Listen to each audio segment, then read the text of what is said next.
Welcome to the Rainbow Studio. This is part of the Iowa blog, and I'm your host, Greg Wen.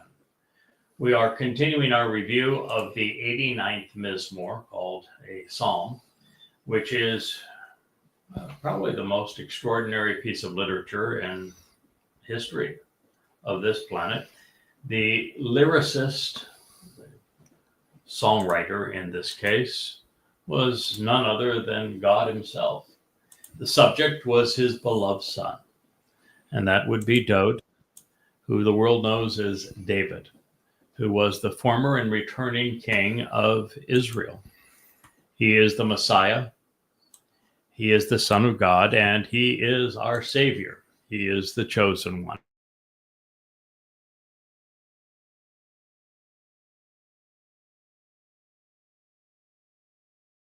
Know all about him, because it is only through recognizing what Yahweh saw in Dowd and chose to achieve through Dowd that life has meaning.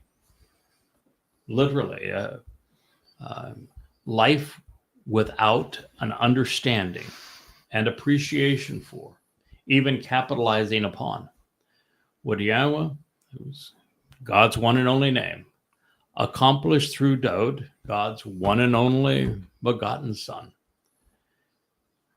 is the essence of life. It is why we were created. It is the means to extend our lives. His is the most extraordinary life in all of human history. And so it's essential that we know what God had to say about his son. And when we study these things, the most obvious result is that God obliterates Christianity, Judaism, and Islam. They all exist on the basis of robbing Jews and robbing the most Yehud of all. Literally counterfeiting God's son as a product of identity theft to create their false messiahs. And God is so disgusted about it. He says that the basis of Christianity, which is to rob Dowd of his titles and achievements, and Judaism, which was formed on the basis of the false messiah Bar Kokhba, which Israel gets its star, and Islam, the braggadocious death cult conceived by Muhammad when he positioned himself as the Messiah, as he was run out of Kaabaville in shame, are so egregious relative to what they have stolen from God that God says they are all calling me a liar. So not only don't we all worship the same God, the God of religion is despised by the one actual God. Speaking of his beloved son, the Messiah and King, Dowd. And now, mind you, this was written 4 years after the conclusion of Dowd's first of 3 lives.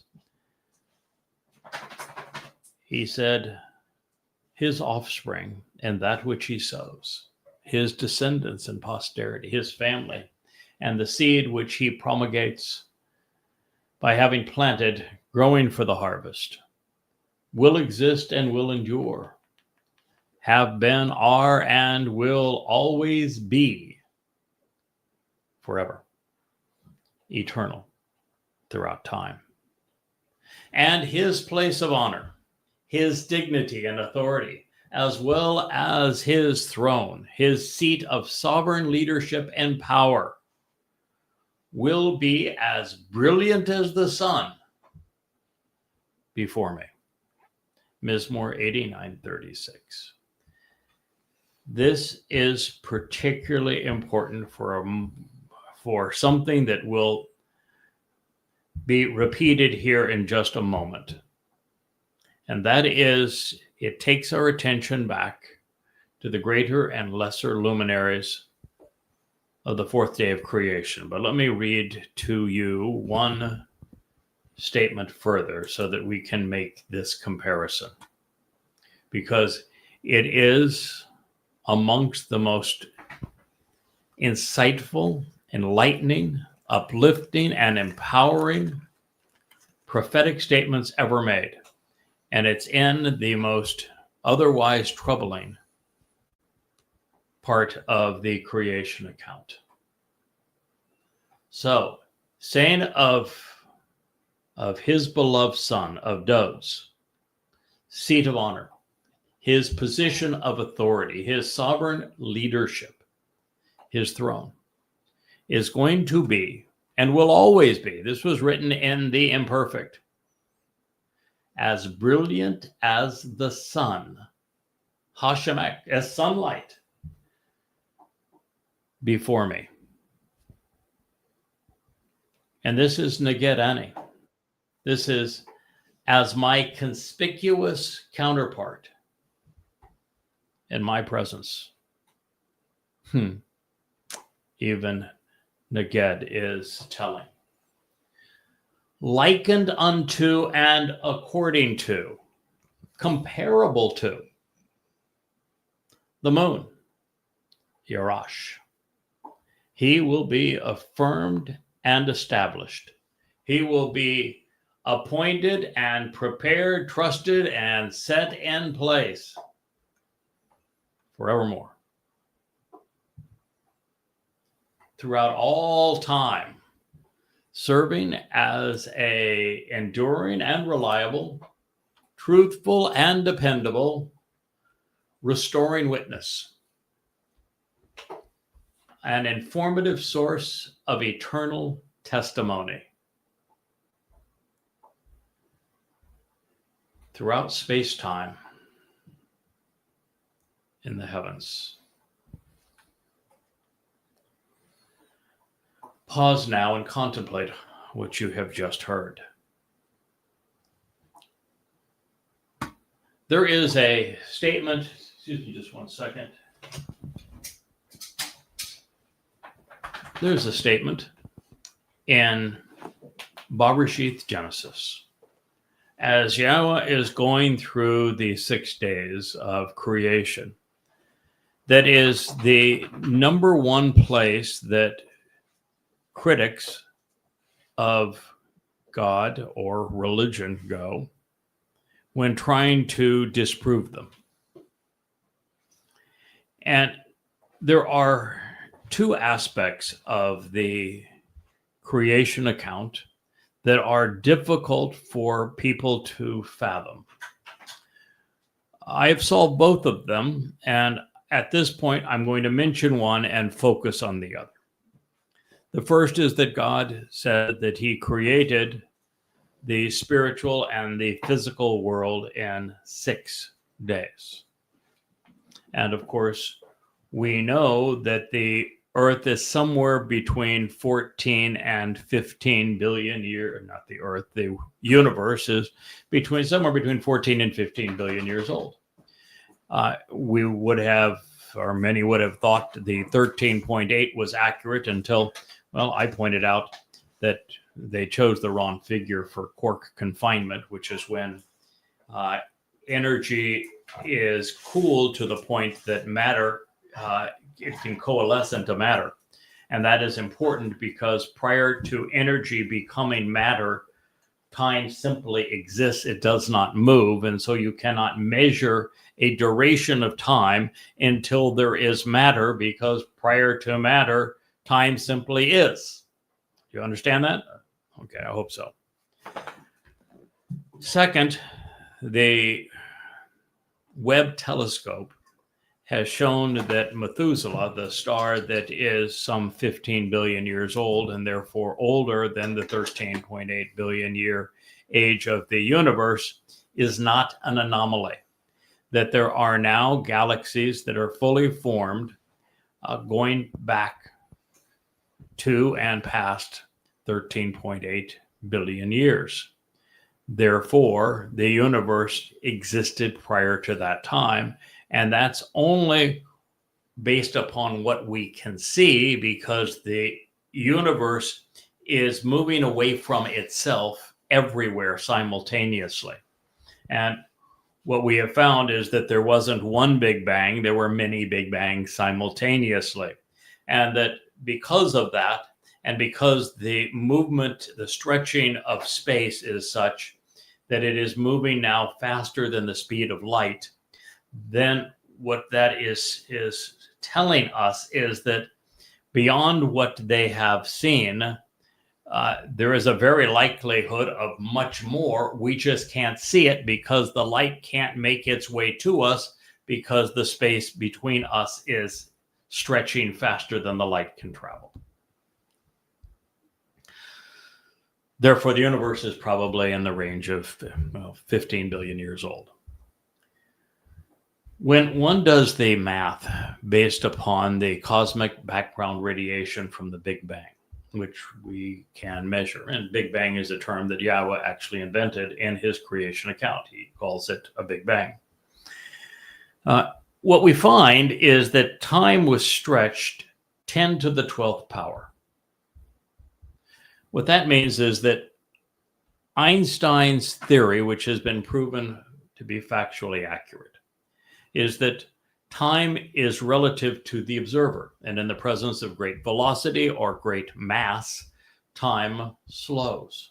Well, there could not have been greater mass or velocity than at this moment of the creation of the universe, particularly by a being that would have been in proximity to the creation of the universe.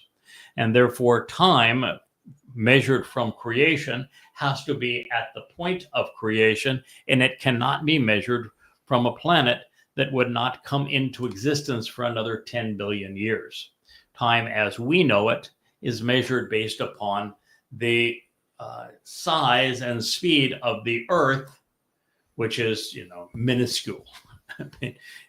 It's a tiny, tiny, tiny part of our solar system, which is an infinitesimally tiny part of the 200 to 400 billion stars within our galaxy, which is a tiny part of the 2 trillion overall galaxies that we've been able to see.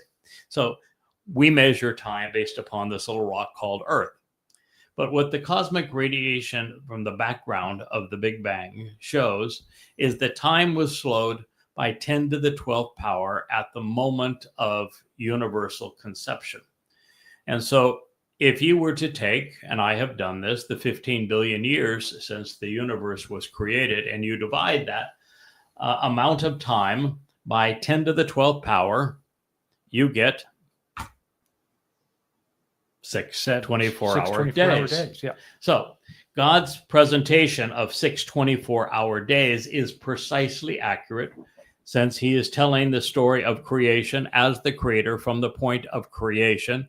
It transpired in exactly 6 24-hour days, which is exactly 15 billion years from our perspective, looking back on time, measuring time here on this rock we call Earth.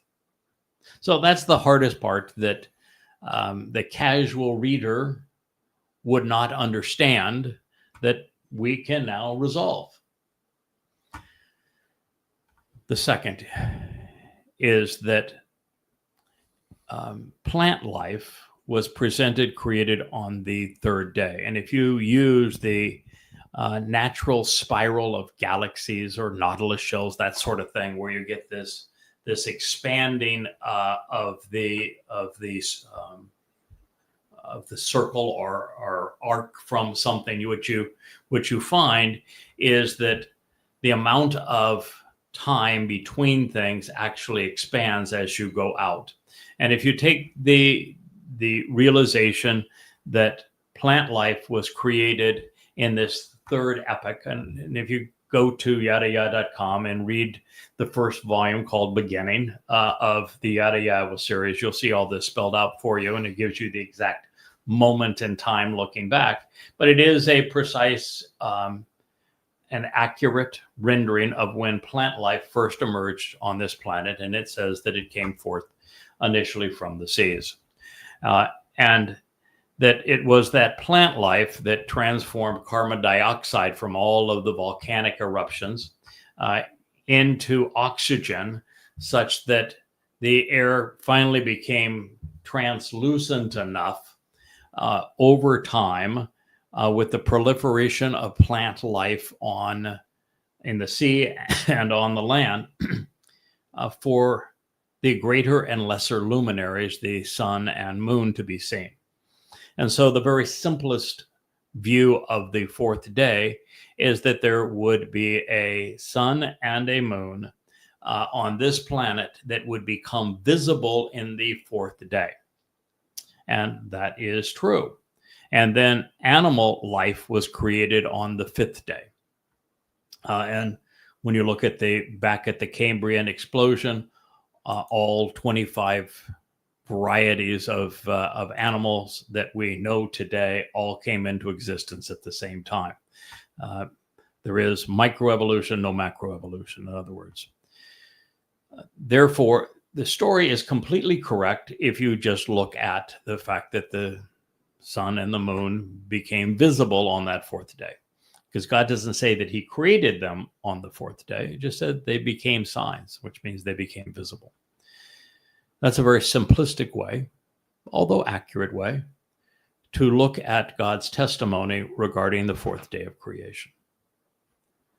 But there's something vastly more powerful that doesn't become apparent until one comes to realize the position that Dode takes in God's story. Once you realize that Dode is the beginning and the end, he is the basis of the covenant. He is the means to our salvation. He is God's chosen implement. He is the man God loved more than any of us by a huge margin, and the one through whom God accomplished the most. Dode is the identity of the person spoken of in Devarim 18, when Moshe says that God's going to provide out of you one like me. And he goes on to articulate the unique qualifications of Dode. In this statement, we have affirmation that Dode's position with God is to be equated with the sun. By using Keseh in association with Dode, Yahweh is stating very succinctly in this ode to his beloved son, Dode, that we should look at Dode's position of authority and power and influence in conjunction with Yahweh as the sun. Therefore, Dode is the greater luminary of the fourth day of creation, who serves as a sign of the Moed. The Moed are the restoring witnesses to the eternal testimony that play out over 7 appointments. The first 3 Dode fulfilled. The first 3 enable the benefits of the covenant. The universe and life exist expressly for the covenant. That's why this is such a big deal. Pesach, Matzah, and Bokorim. Those are the first 3 Moed Mikre. Dode fulfilled them. And therefore, he is the ultimate sign of the Moed. And as the greater luminary, he is the most enlightening individual. And as light is both something that is eternal, something that is exceedingly empowering and enabling, and versus mortal bodies, that Dode is like God when God said that he was akin to light. Dode is the greater luminary. But this doesn't just say that. It follows that statement with a reference to the moon. And when we go back just two statements from what I've shared with you here, what you find is Dode, or Yahweh, introducing the restoring witness that serves to reacquaint the world with all that Dode represents. Well, that restoring witness, which is, again, the basis of Moed. It means to ponder the implications of the restoring witness. Must be likened to, must be according to, is in the manner of the moon. What does the moon do? Reflects the light of the sun. Simple. The moon reflects the light of the sun. When? In the darkest hours. And we are in very dark times from the moment that Dode fulfilled Pesach, Matzah, Makodim. To this day, it has been exceedingly dark.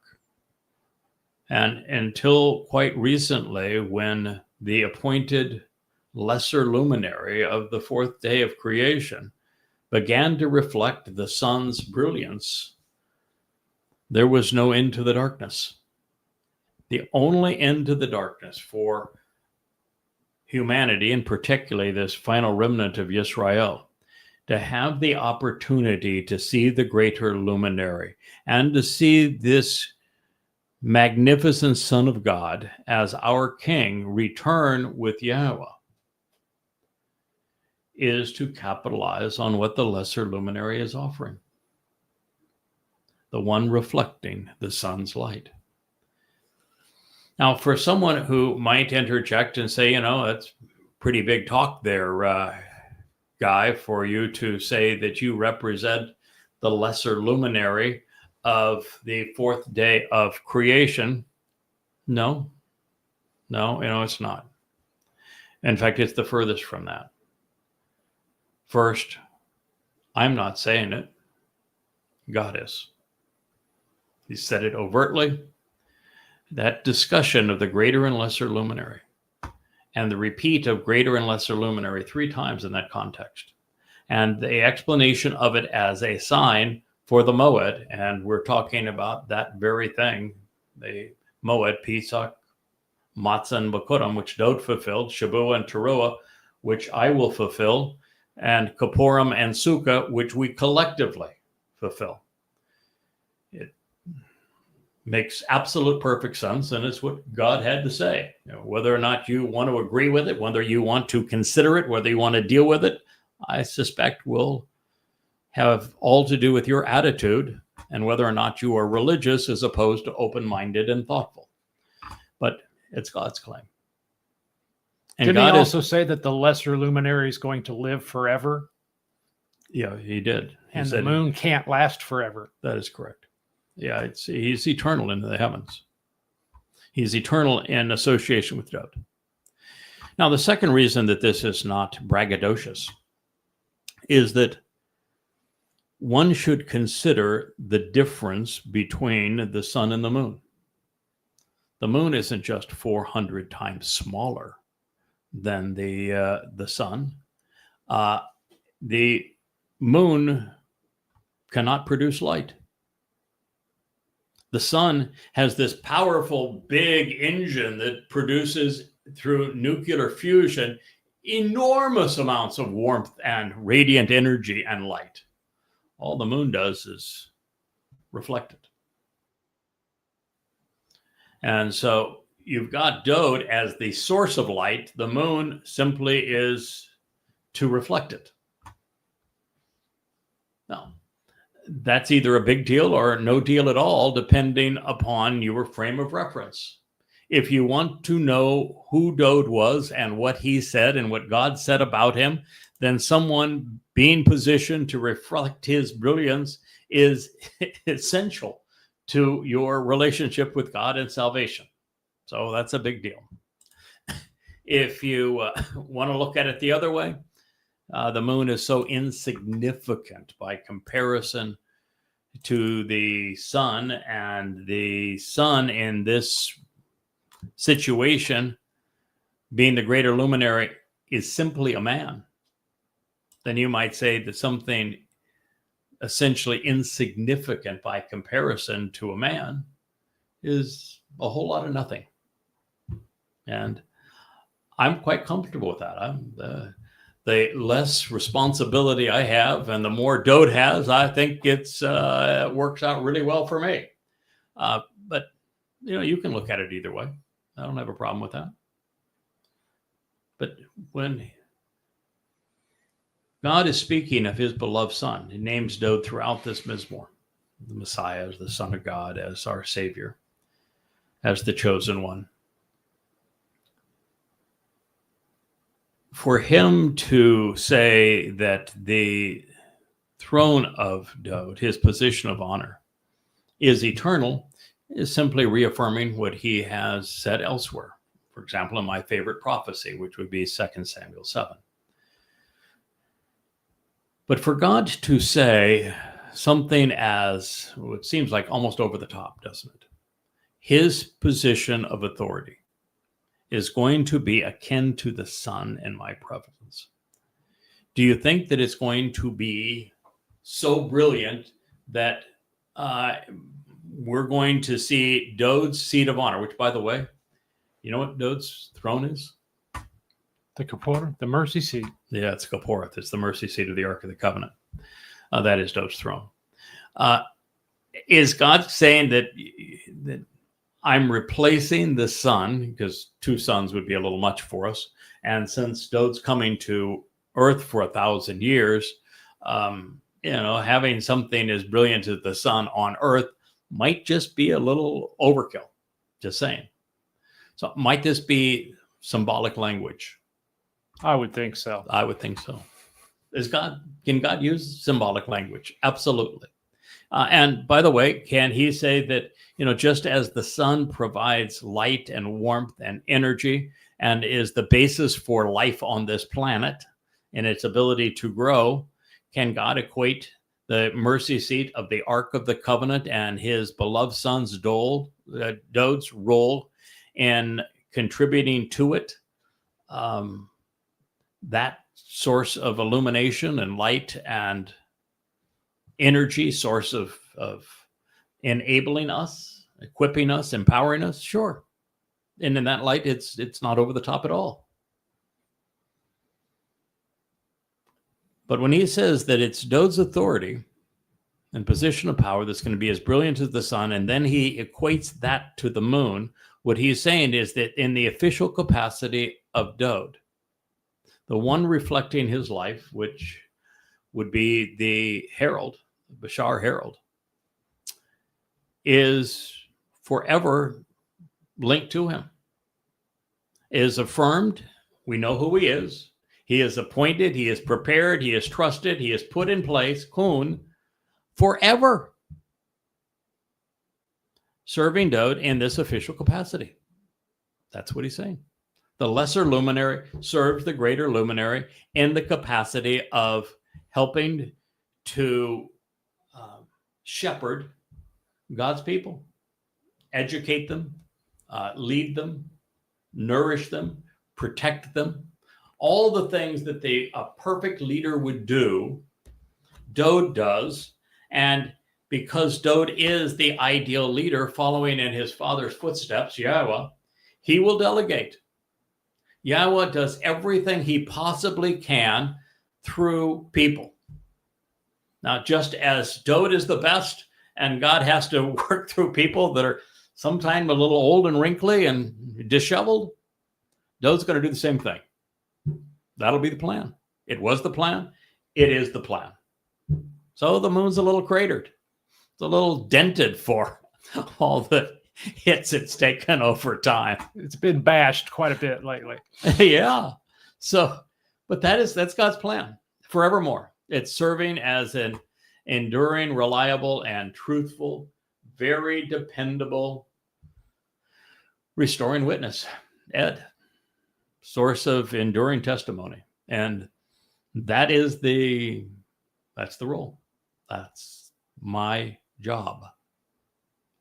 And without me doing that job, now telling you here that Yahweh is all in because he has afforded me in this role the seven spirits of Yahweh to get this done. And he's given me now already 24 years to get to this point so that I can talk to you about these things and understand them and share this understanding with you, that God is all in.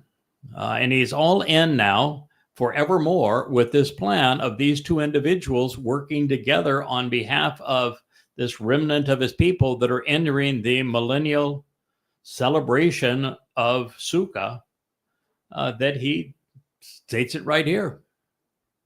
These are my guys. This is what we're doing together. This is their relationship to one another, and it is forevermore. Now, I would tell you that there's another indication of this. Well, there's not just another. There are scores and scores and scores of them. But the one that's near and dearest to me now happens to be the most entertaining prophetic revelation of all time, and it is in 2 Samuel 6. It's the preamble to my favorite prophecy ever, the one that brought us together, first one I translated 24 years ago. It's the precursor to 2 Samuel 7 because it's 2 Samuel 6. And in it, our king has a glitch in his get-along. He is a couple of cogs short on the wagon, and he makes a real mistake. God shows something pursuant to the bull, repositioning the Ark of the Covenant, that is extremely important relative to what's going to happen, as the bull is responsible for positioning the Ark of the Covenant such that when Dode returns, it's ready and positioned for him to anoint. And God was showing that in the story that is presented in 2 Samuel 6. And a fella got in the way. And he messed up the story. And Dode decided to side with the fellow that interfered. And he got mad at God. Said, God, you have no right to do that. And he just gave up. He just says, then I'm not going to move the ark. That's just all there is to it. And he says, I have no idea how the ark's going to get to me. And it was get to him because he's the one that has to anoint it when he returns on Yom Kippurim, the 2nd of October in 2033. He says, I have no idea how it's going to get to me. And he walked away from it. Guess what? God says, I got a guy. That guy's name is Obed-Edom. Obed is one doing the work. And Edom is the descendants of Esau. And what we have here is essentially, if you were to look at the root of each of these words, it's the bloody red man of the earth who serves to reconcile the fractured family. That's what Obed-Edom means.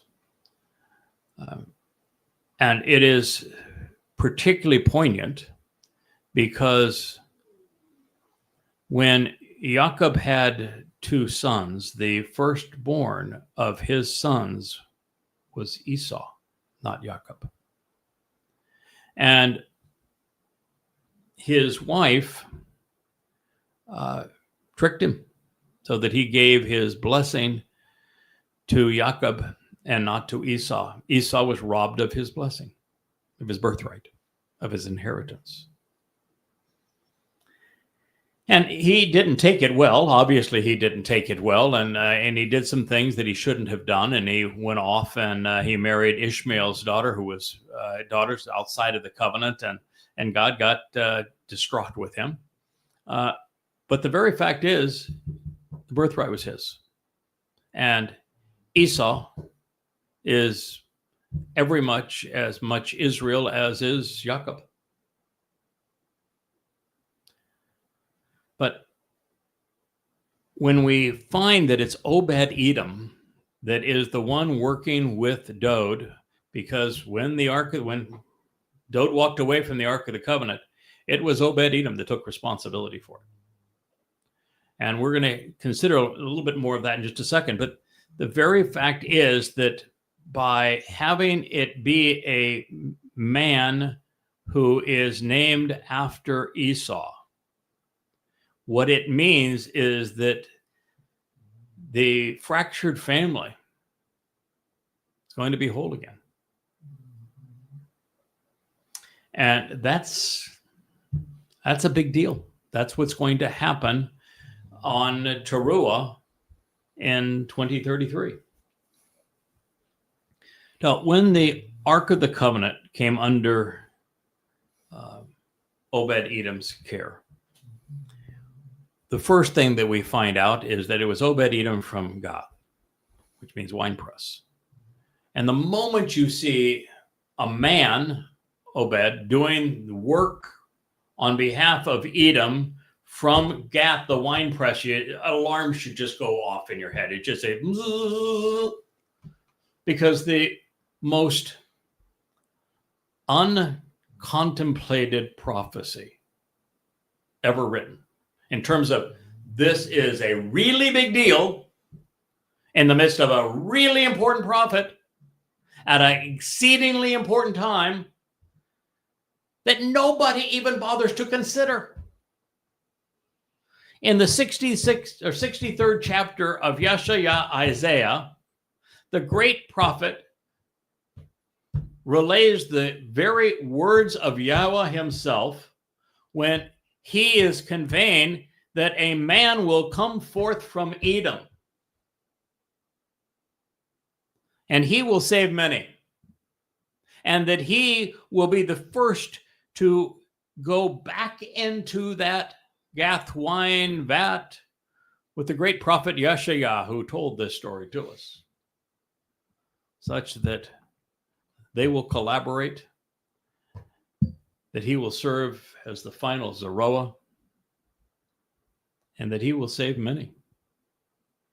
All of the remnant of Yisrael that comes either by call or by chariot on Teruah in year 6000 September 23rd and 24th of 2033. This final remnant, and Goyim as well, who will be purged such that they can enter the 1,000-year celebration of Sukkah, such that they can witness Dode and Yahweh's return on Kippurim. 100% of them will be saved by the sacrifice of the Adamah Parah, this Bokar bull, whose name is Obed-Edom. This is Dode's partner. And that partnership was presented very vividly in the 6th chapter of 2 Samuel. Because not only did God commend Obed-Edom for what he did on behalf of the Ark of the Covenant, and recognition that Obed-Edom would have been associated with that bull that brought that ark into his home, because that's how it was being pulled. And that he not only commended and blessed and benefited and extolled Obed-Edom and his family, but everybody who worked with him. Now, if you were part of this covenant family and you were engaged in the work of the covenant, then you need to know that God said, I'm taking care of you. I know who you are, and I'm extolling you. I'm lifting you up in praise. And ultimately, God used the Hotpael stem to tell Dode in no uncertain terms, hey, pal, son, you got it wrong. Let me explain to you what was going on. Let me explain to you who this Obed-Edom is, and the fact that he is the one in the end that's going to bring the Ark of the Covenant to you so that you can anoint it and we can celebrate the day of reconciliations upon your return in 2033, 3,000 years from now. That's the story that I'm telling. And that's why the bull was pulling the Ark of the Covenant. And that's why it's Obed-Edom, this man from Edom. He's your partner. He's your associate. And that's why in that same text, we find that he is the Neged. The Neged is not the king. It's the prince who serves on behalf of the king. It's the one who is authorized on behalf of the sovereign. And that's his role. He is the moon to the sun. That's what God just told us in this story. Do you care? I do. I like these stories. I like it when God requires us to think. You have to know before you can put these pieces together. Then you've got to have the desire to make the connections to understand. And when you do, you can see the future exactly as it will play out. If you're listening to this program, you are listening to the lesser luminary reflect the greater luminary's light as it was sung by the creator of the universe, Yahweh, about his beloved son.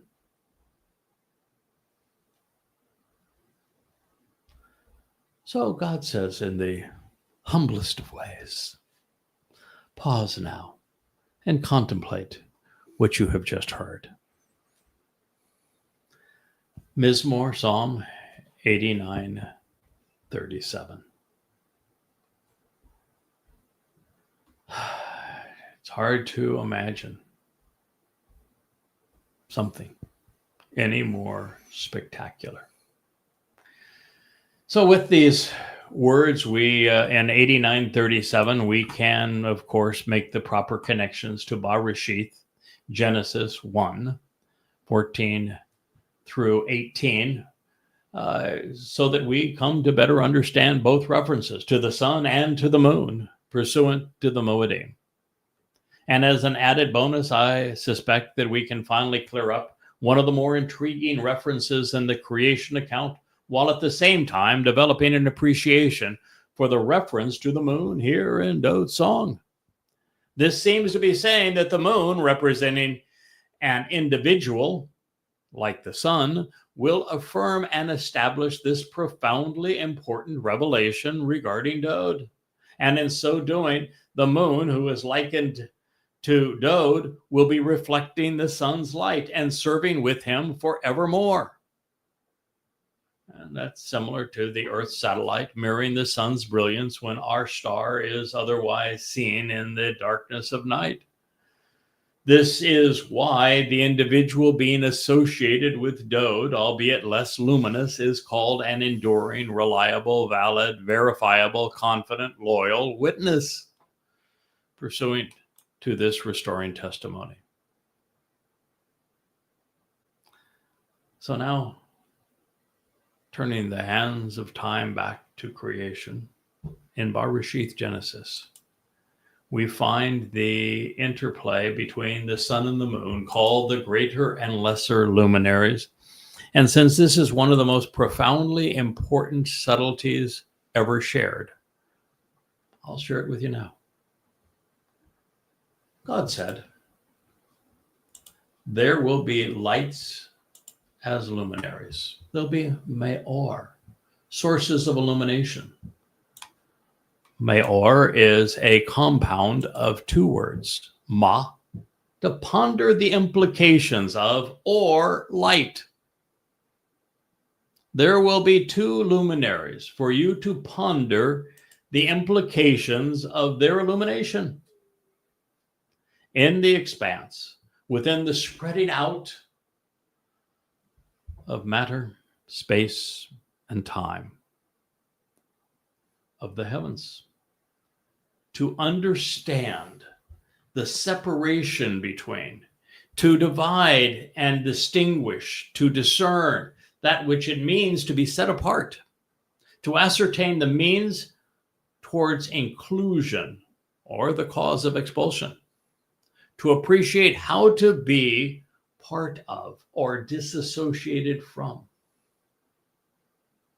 the time of light. Hayom, the reckoning of time when there is light, as it is distinct from, Bayan, as it is differentiated from the darkness of the night, the period of substantially diminished light, of a waning illumination.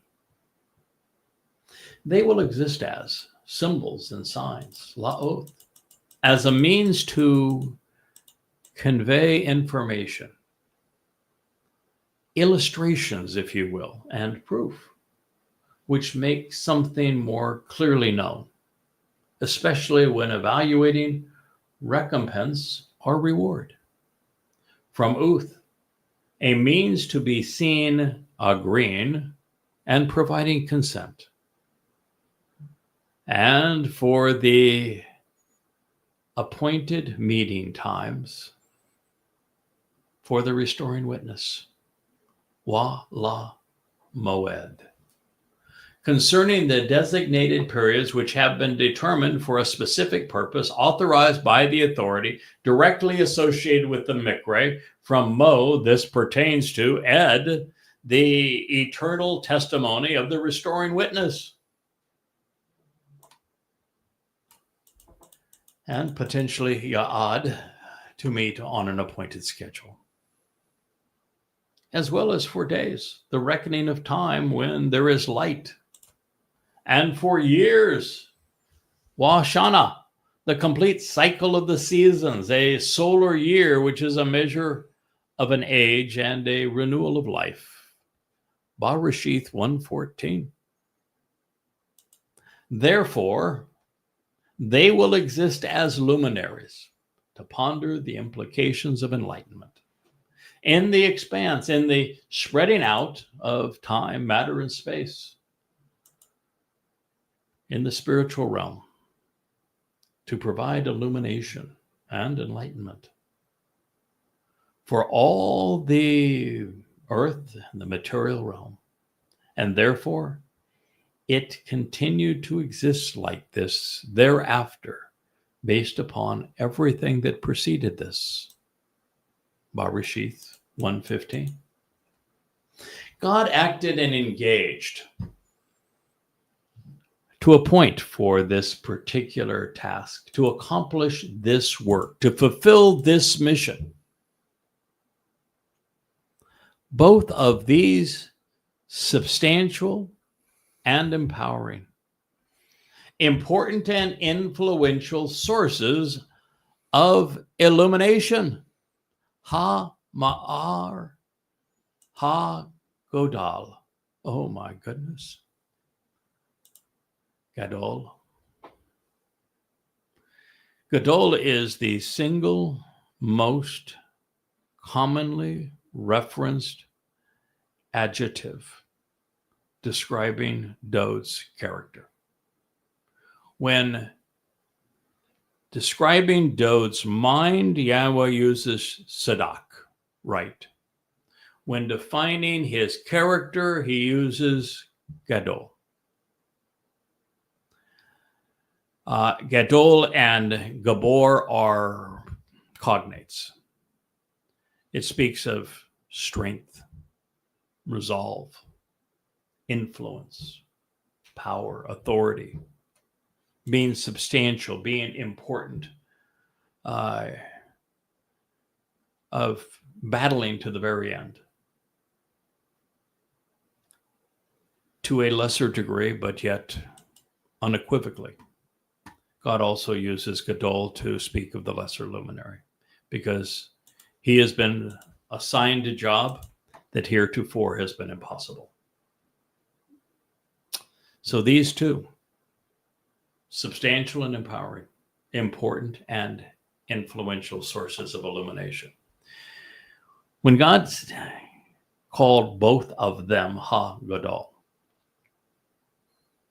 it means that even as I try to have fun with the fact that the moon is infinitesimal compared to the sun, both in size and also in what it can produce. It just simply reflects the sun's light. Then God says, okay, kid, that's cute and all. And, I appreciate the humor, but that's not God's point of view. God's point of view is that both of these luminaries are distinguished. They're both influential. They're both empowering. They're both substantial. They're both courageous. They're both resolved to get the job done. Now, that said, the greater, more distinguished, and ultimately empowering Eth Ha-Gadol luminary, the most Gadol of all men, which would be Dowd,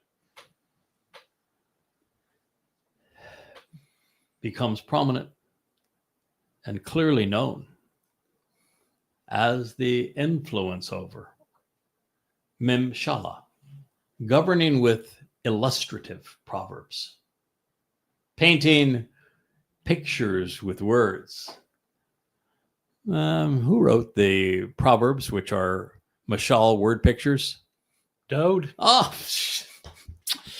there you go. Well, there's a clue, isn't it? Lots of word pictures. Yeah. You can't connect the dots without the pictures. Yeah, that's absolutely true. Who was the person that introduced the choder? It was Dowd in the 14th mashal, wasn't it? Word picture. Seems like they have a relationship, doesn't it? The ultimately empowered luminary becoming prominent and clearly known as the influence, the one who will govern with illustrative proverbs, painting word pictures, the illuminated during the illuminated time, during the day. What was the time of illumination? It was that 1,000 years between the time that Yahweh revealed how he created the universe in Bereshith 1, how he and why he created Eden, and what happened there that we're the first to actually share with you in a meaningful way. And then why the flood was necessary, because humanity became way too corrupt and embittered for God to even endure us. Followed by the story of how God picked a man on his way out of Babel and articulated the narrative, which included the terms and conditions and the benefits of the covenant that would finally lead us back to Eden. And how he and his sons weren't always the most compliant. They weren't always the ideal children, were they? No. And how they ultimately got themselves and turned into slaves in Egypt. And God says, I'm not going to have that. I'm not going to perpetrate genocide on my people. And he delivered them kicking and screaming where they were malcreants. They were belligerent. They were obnoxious. But that whole story was revealed for the first time for us to know in 1447 BCE. 1,000 years later, the last of the prophets, in 447 BCE, was Malachi, a man named Messenger. That was the time of enlightenment. Dowd ended his first of 3 lives in 994 BCE, 92, 994 BCE. 4 years prior to year 3000, which would be right in the middle of this time of enlightenment, wouldn't it? So Dowd is the midst of the time of enlightenment. He's after the Torah, after the book of Yosha, after the book of Shaphat, Judges, after the profoundly important books, and even living during the important books of Shamuel and Malachim, Kings. And then all of his wonderful Psalms, his Mizmor, and his Mashal, Proverbs. And from that time on, you have some great prophets: Hosea, Yirmiah, Zechariah, Yashaya, Yoel, Malachi, all telling us this story of what God has done and will do, and how he is ultimately going to move forward. And so he is the one who became known as the greater influence over the illuminated time. And since Malachi in 447 BCE, nothing from God. The time of darkness. That's when the moon had to come to bear the sun's light, because we have been in a time of darkness, and we still are, and it's going to get darker still. And with the lesser, the younger, and more recent Eth Ha-Katan luminary. That's why it refers to me when we have our private chats, young man.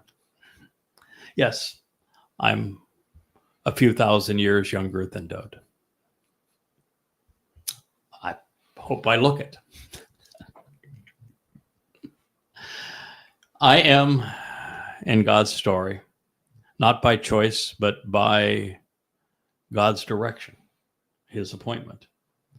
This lesser, younger, and more recent Katan, luminary, source of enlightenment, becoming known for leading through illustrative words as a prominent influence.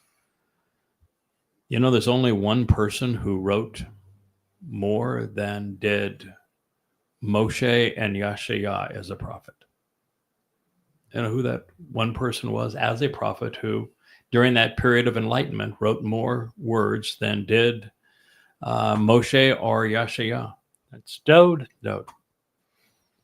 There's only one man named in God's story that has written more than Moshe, Yashaya, and Dode combined.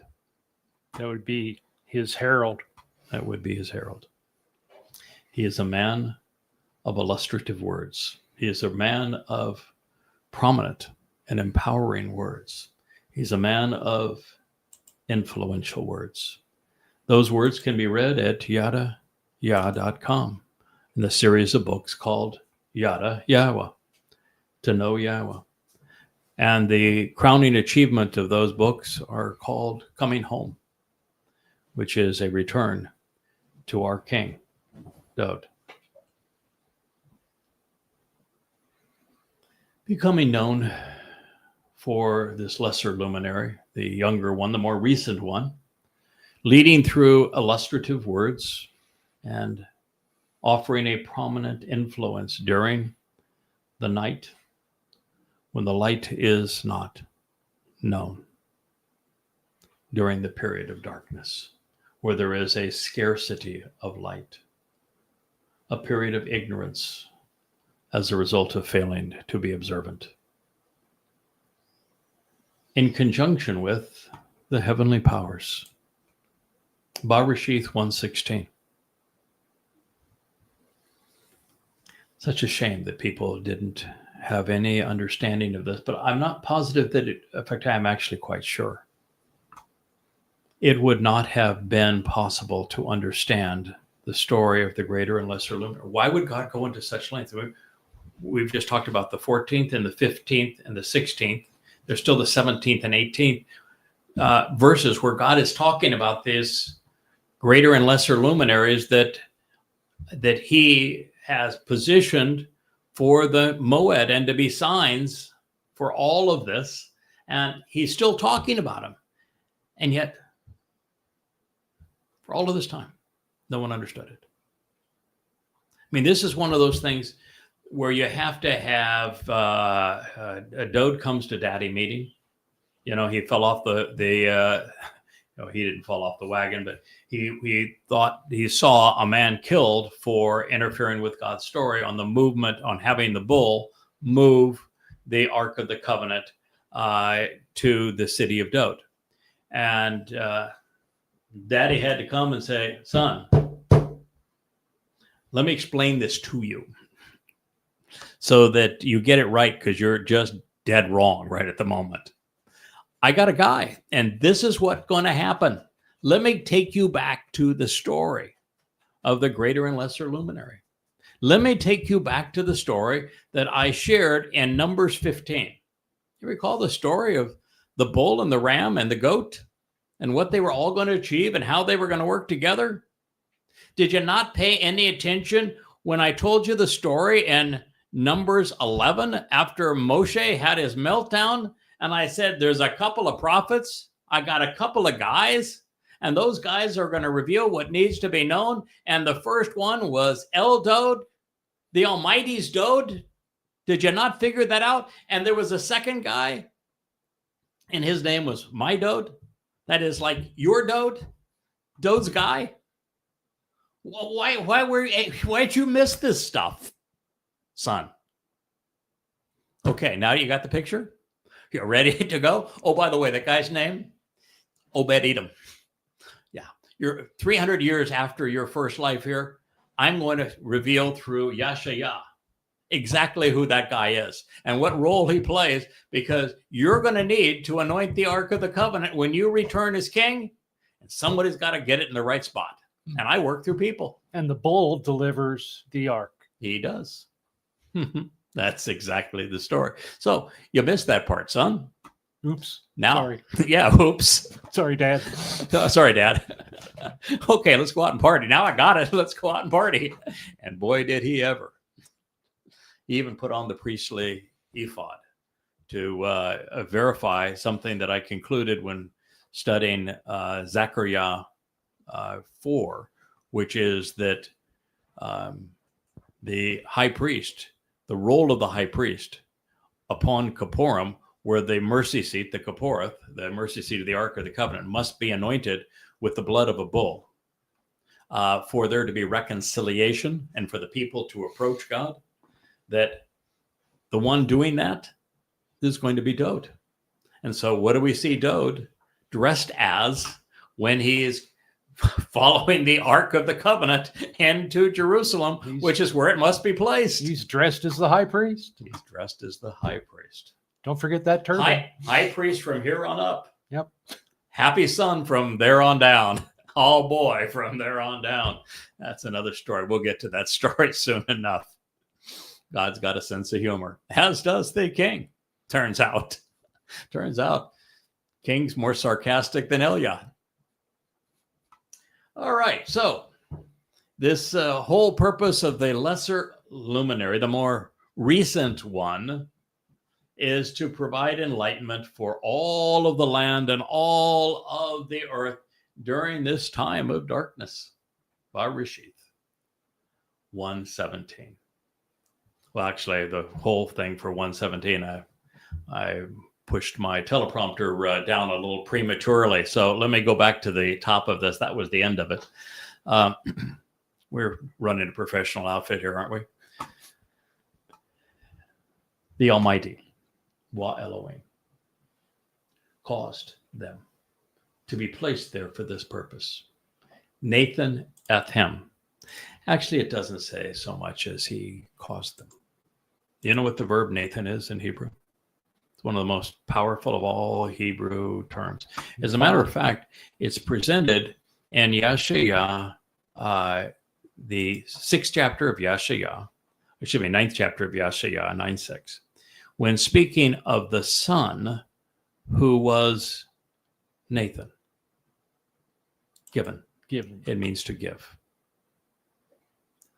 So the Almighty is saying that he caused the lesser and luminaries to be a gift. He's offering them. He bestowed them, he assigned them for this opportunity and task as a gift in the expanse of the heavens, to provide light and enlightenment, to be illuminating for the land and for the earth. Therefore, they will function as proverbs, governing with memorable and illustrative words. Mashal. They will lead by painting pictures with words. Now, Dode was the ultimate wordsmith. His proverbs are brilliant from that point of view, but I think the lyrics of his songs, the Mizmor, are even greater. Just a great wordsmith.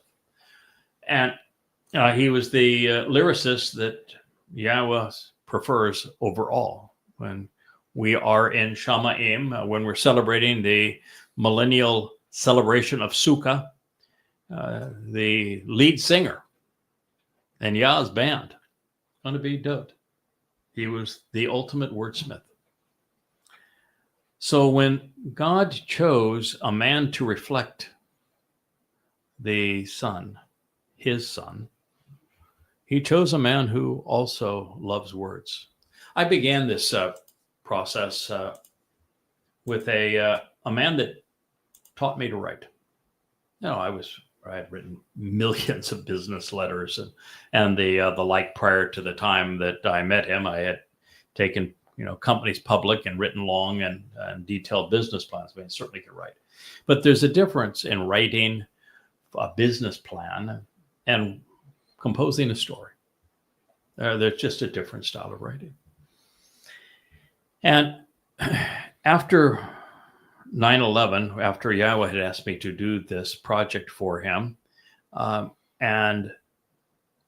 before that, as we were confronted with a Business Week article, a cover story on me, that got really nothing right other than the spelling of my name. Everything else was wrong. And because everything else was wrong, and it was a national periodical, Business Week, and it had maligned really everything that we had done and all the team that I had assembled had done. And we built a company that was better than Amazon before Amazon was doing much of anything but selling books through a bookseller that they eventually put out of business. He said, we can tell this story. And he says, my favorite story happens to be Moby Dick. And he says, I love Moby Dick because of the way it's written. It's one of the very few books that has a non-omniscient narrator. The narrator is a character in the story. Call me Ishmael. And Ishmael, of all names, of course, is the narrator of the story of the white whale and of Moby Dick.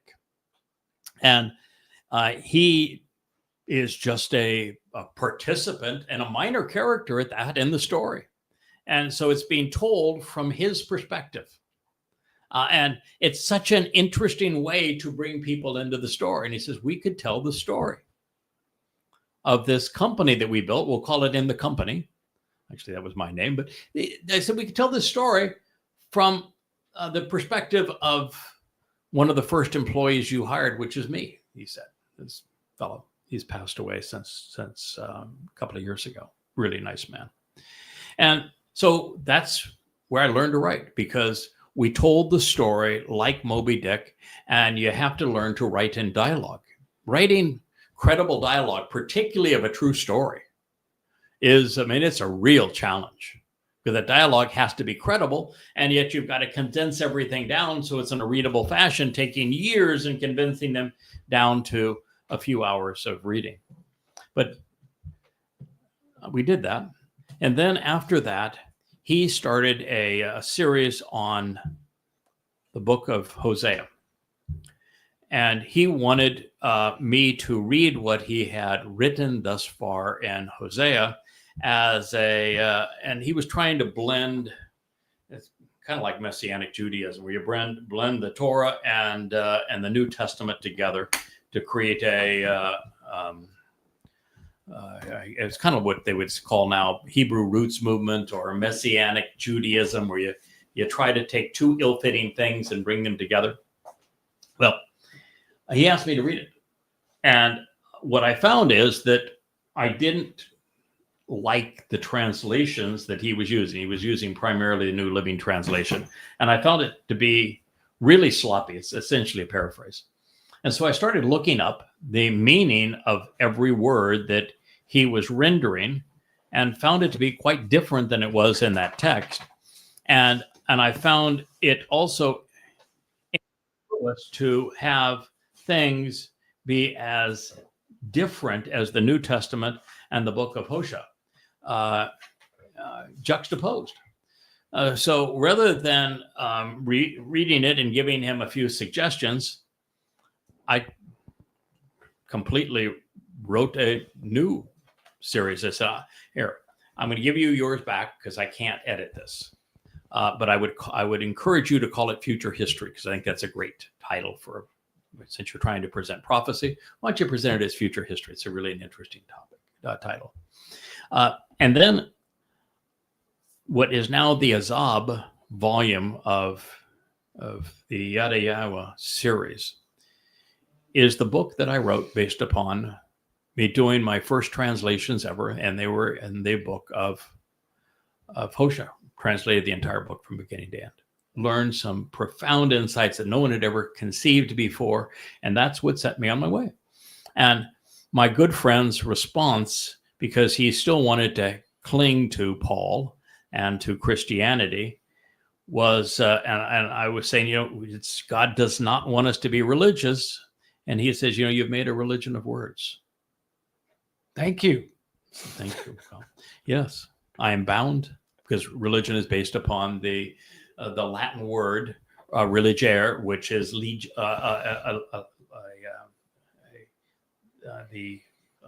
they call them the things that keep our bones together.